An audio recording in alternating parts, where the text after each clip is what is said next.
Legend has it that there exists a website called Hell Correspondence, accessible only at midnight. If someone enters the name of a person they hate on this website, Hell Girl Enma will appear and give them a straw doll. If the person unties the red string on the straw doll, Enma will send the target to hell. However, the cost of using this service is that the requester's soul will also be sent to hell after death. Anda, a girl bullied for her beauty, was constantly targeted with cruel acts at school, yet she never discovered who was behind it. Her shoes were filled with nails, her textbooks scrawled with malicious words, and her pencil case stuffed with repulsive insects. Anda had grown numb to it all. The torment had persisted since her first day of school. She calmly put on her jacket, only to find the sleeves stapled shut. Though she appeared calm, she was on the verge of breaking down. By chance, Anda heard about the Hell Girl legend. At midnight, she logged onto Hell Correspondence and entered several names, but deleted them all because she had no idea who exactly was bullying her. The next day, Anda received a text from a stranger, luring her to the locker room at noon, with a promise to reveal her bully's identity. But when she arrived, no one was there. She walked into the shower room, and in the last stall, saw a figure standing still. Anda tapped its shoulder, and the head fell to the floor. It was a mannequin. The door suddenly slammed shut. All the shower heads began spraying water, soaking Anda completely. She tried to escape, but the door was locked. In her panic, she collapsed and fainted. When she woke up, her chemistry teacher, Miss Kamashiro, was watching her with concern. For the first time, Anda felt warmth in that cold school. She finally burst into tears. After that day, Anda began to smile. A faint light pierced her dark school life, and it was Miss Kamashiro who brought her that warmth. To show gratitude, Anda baked cookies for her at home, but disaster soon struck. The next day, her classmate Tsunenari approached Anda and took her to Kamashiro's chemistry lab. Tsunenari used a stolen key to unlock the door. They approached a desk. Tsunenari showed her the insects Kamashiro kept, the same ones that had infested Anda's pencil case days earlier. Tsunenari revealed she had seen Kamashiro planting the insects. Anda stood frozen, unable to believe it. Then she noticed a mannequin in the corner, its fingers wrapped in bandages identical to hers. Terrified, Anda ran away. Kamashiro watched everything coldly. That midnight, Anda entered Kamashiro's name on Hell Correspondence. Enma appeared immediately, handing her a straw doll. Enma told Anda, "If you tear the red string on the straw doll, a soul contract will be forged. I will drag Kamashiro to hell, but the price is that your soul, too, will be condemned to hell after death." The price was too steep. Anda hesitated. She needed time to decide. The next day, her wardrobe overflowed with squirming insects. Kamashiro stood nearby, observing the scene with indifference. She then led Anda to the lab, praising her cookies as delicious, before pulling out a bottle of concentrated hydrochloric acid and dripping it onto Anda's skin. Anda screamed in agony, a sound that only excited Kamashiro further, as Kamashiro raised the acid toward Anda's face. Muttering about observing the chemical reaction, Anda shoved her to the ground and tore the red string from the straw doll. The moment the soul contract sealed, Enma changed into her work attire and began her task. Kamashiro was sealed inside a glass vessel, Hi, Sensei. where Enma's subordinates conducted grotesque experiments. Her body melted bit by bit as Enma chanted her spell, until Kamashiro blacked out. When she awoke again, she found herself on the river Styx. Enma rowed the boat, slowly ferrying Kamashiro into the depths of hell. But the nightmare had not truly ended. The next day, Tsunenari asked Anda to help staple papers. As Anda picked up Tsunenari's stapler, she suddenly realized something. Ayaka is the adopted daughter of the famous actress Kumiko. However, she harbors resentment towards Kumiko for being overly strict with her, to the extent of contemplating killing her to inherit the estate. Since being adopted by Kumiko years ago, Ayaka had lived a life of luxury. Kumiko provided her with the finest upbringing and groomed her as her heir, but Ayaka grew lazy, failing to master even basic dance moves. Kumiko was very disappointed with her performance, so she became increasingly harsh towards her. But Ayaka interpreted the increasingly strict demands from Kumiko as torment upon herself. Her hatred festered, even developing resentment towards her mother, who provided her with a comfortable life.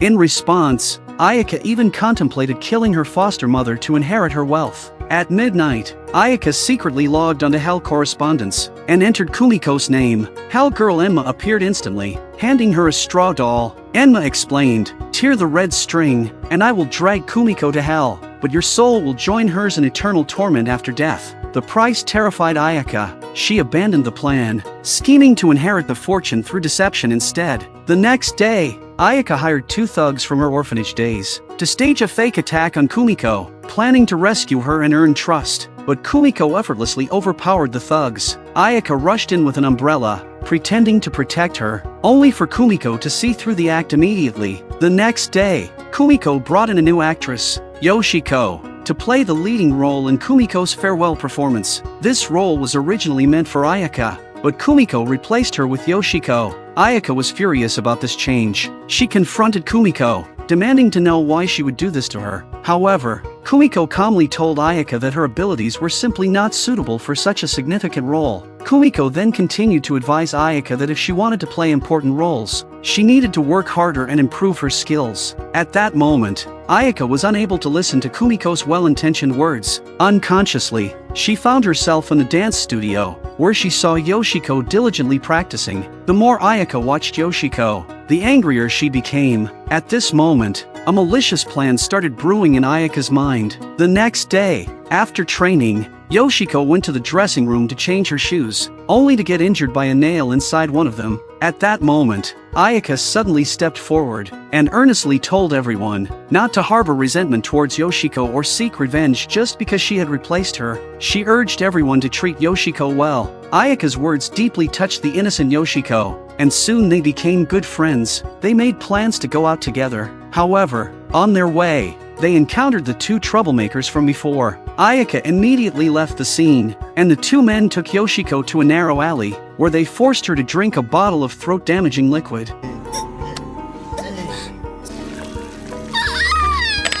The next day, Yoshiko couldn't participate in the performance due to her damaged throat. Ayaka, whose scheme had succeeded, was extremely pleased, believing that the leading role was now rightfully hers. Upon learning about Yoshiko's condition, Kumiko was heartbroken. She knew the immense effort Yoshiko had put into the performance. As Kumiko looked up, she caught a fleeting expression of triumph on Ayaka's face. And at that moment, she seemed to understand everything. Subsequently, Kumiko made 2 announcements to Ayaka. Firstly, she decided to cancel the farewell performance and disband the theater troupe. Secondly, she would hold a press conference to announce the termination of their foster mother-daughter relationship because Ayaka's actions had deeply disappointed her. Kumiko felt that Ayaka was too malicious, and she didn't need such a person as her foster daughter. Seeing this, Ayaka immediately put on a pitiful act and threw herself into Kumiko's arms. However, Kumiko saw through her hypocrisy and pushed her away. Ayaka finally dropped her pretense and revealed her true malicious nature. She began to hurl insults at Kumiko, who was deeply saddened by Ayaka's transformation. Kumiko couldn't understand why Ayaka had changed so drastically. Kumiko told Ayaka that as long as she acknowledged her mistakes and worked on honing her skills, she would definitely help her become an outstanding actress. However, Ayaka showed no gratitude and expressed her dislike for acting, stating that she only wanted to inherit Kumiko's wealth. She resolved to kill Kumiko before the adoption was voided, but discovered the straw doll's red string was missing. Enma informed her that the red thread had been removed by Yoshiko the day before, making Ayaka the one destined for hell. Ayaka tried to feign pity to gain Enma's sympathy, but Enma summoned forth Ayaka's darkest inner self. Ayaka's ruthless methods, harming others without hesitation, even contemplating killing her beloved foster mother to inherit her wealth, led Enma to believe that she was a scum of a person more suited for hell. Enma then chanted a spell. When Ayaka woke up again, she found herself in the river Styx, where she would endure endless torment and suffering. Iwashita kindly helped his injured friend Kenji return home, but 3 days later, he was branded a murderer. Not only did Kenji's mother tearfully accuse him, but even his father beat him up in front of the whole school. In front of everyone, the police also came looking for him at this time, and all his classmates looked at Iwashita with the eyes of a murderer. The aggrieved Iwashita looked at the star of the school, Hanagasa. They were both players on the school baseball team, but just 3 days ago, after training, Kenji was bullied by Hanagasa. Hanagasa, who appeared to be very sunny, but in secret, he is a person with abusive tendencies. However, Kenji, who was beaten, chose to swallow his anger, because only Hanagasa could lead them to the finals. If a scandal broke out at this time that Hanagasa had beaten his teammates, then the entire baseball team would be greatly affected. So for the sake of the entire baseball team, Kenji chose to tolerate, and asked Iwashita not to tell anyone about it. But Kenji's injuries attracted his mother's attention, so Iwashita had to explain that it was when the two of them were playing around that he accidentally pushed Kenji off the embankment and injured him. But what Iwashita didn't expect was that Kenji's injury was really serious, and he died at home that night, and Iwashita became the real murderer. After all, he admitted that he was the one who hurt Kenji, and the real murderer, Hanagasa, was now sincerely praying at Kenji's memorial tablet, and saying hypocritically that he would definitely lead the baseball team to victory. Hanagasa's behavior was also recorded by the media, and his fame grew even more. The more Iwashita thought about it, the angrier he became. So at midnight, he logged onto the correspondence website, and immediately wrote Hanagasa's name on the site. Soon Hell Girl Enma appeared, and handed him a straw doll. Enma told him that if he pulled the red thread on the straw doll, a soul contract would be sealed, and then she would drag Hanagasa into hell. But the price would be Iwashita's soul after death would also fall into hell. The price was far too steep. Iwashita hesitated for a long time. Unable to make a decision, he decided to confront Hanagasa first, hoping to reason with him. But Hanagasa not only refused to admit his guilt, he even mocked Kenji, calling him a useless burden who held the team back. As Iwashita stared at Hanagasa's heartless expression, he suddenly remembered Kenji's dying words. In that moment, his resolve hardened. He tore the red string on the straw doll. At the same time, Enma changed into her work attire, ready to begin her task. Meanwhile, Hanagasa's future seemed brighter than ever. His agent had just signed him to a lucrative deal, and his path to stardom was set. Elated, he returned to the baseball field. Suddenly, all the spotlights turned on, casting him in a blinding glow. For a moment, he imagined fans chanting his name, basking in the adoration, but the cheers slowly twisted into accusations. Hanagasa is a murderer. Panicking, Hanagasa opened his eyes to find himself back on the baseball field. His feet were stuck in a sticky, tar-like substance. A teammate handed him a baseball, but it sprouted a grotesque, blinking eye. The umpire barked at him to start the game. Warning, if you lose, you die.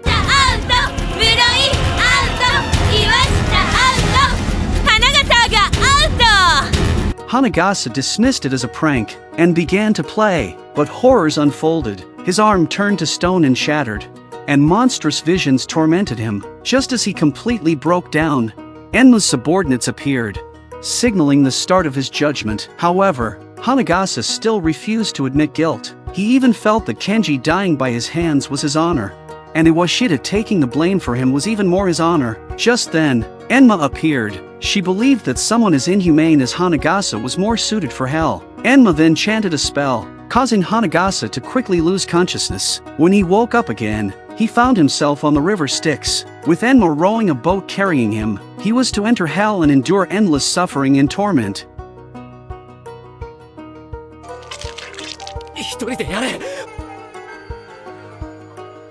After being sent to hell, major newspapers published the news of the talented baseball player using a bat to fatally injure a teammate. Everyone finally understood the full truth of the matter. Iwashita also left the school that had caused him so much pain. At the same time, a mark appeared on his chest, symbolizing that his soul would also descend into hell after death.